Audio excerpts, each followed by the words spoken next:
Hello dear student so welcome to my YouTube channel. आज आम तुम मान परशुराम भेटर क्वेश्चन करवा।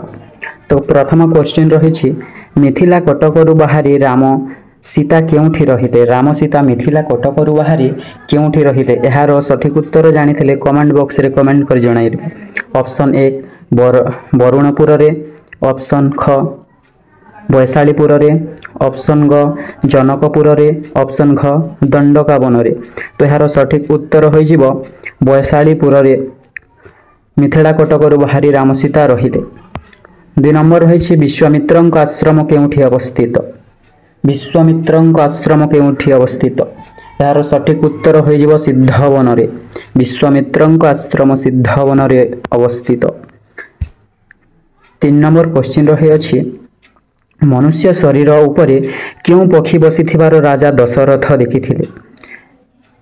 राजा दशरथ क्यों पक्षी देखिथिले यार सठिक उत्तर हो काक पक्षी।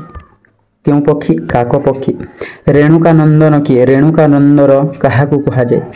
रेणुकानंदन बोली काहाकू कहा जाए यार सठिक उत्तर परशुराम को रेणुकानंदन बोली कहा जाए। परशुरामकर ध्यान किपरि भांगिला। परशुरामकर ध्यान किपरि भांगिला यार सठिक उत्तर हो वीरत्वर शब्द रे परशुरामकर ध्यान भांगिथिला। वीरत्वर शब्द रे परशुराम कटिरे कि छाड़ पिंधिथिले। परशुराम तांको कटिरे केउ छाड़ पिंधिथिले यार सठिक उत्तर हो कृष्णा जिन छाड़ पिंधिथिले तांकर पिठीरे।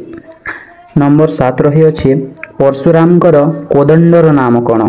परशुरामकर कोदंडर नाम कौन जानी थे कमेंट कर जणाए। परशुराम रो कोदंडर नाम हेउछि वैष्णव।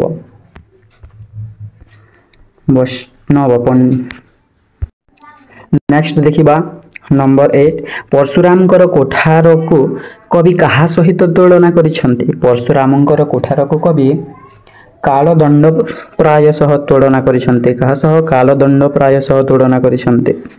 नंबर 9 रही परशुरामकर पितांक नाम कौन थिला यार सठिक उत्तर हो जमदग्नि। नंबर 10 रही भृगुपति किए? भृगुपति बोली काहाकू कहा जाय यार सठिक उत्तर हो परशुराम को भृगुपति बोली कहा जाय। नंबर शिवधनु रे केउ असुरर मृत्यु होथिला। जो शिवधनु तैयारी होथिला सेथिरे त्रिपुरासुरर मृत्यु होथिला। परशुराम कौन थिले? परशुराम कौन थिले? परशुराम थिले क्षत्रिय ऐरी। परशुराम थिले क्षत्रिय ऐरी। तो पाए क्षत्रिय ऐरी। तो आज पाए एतिके देखाइबो नेक्स्ट वीडियो रे।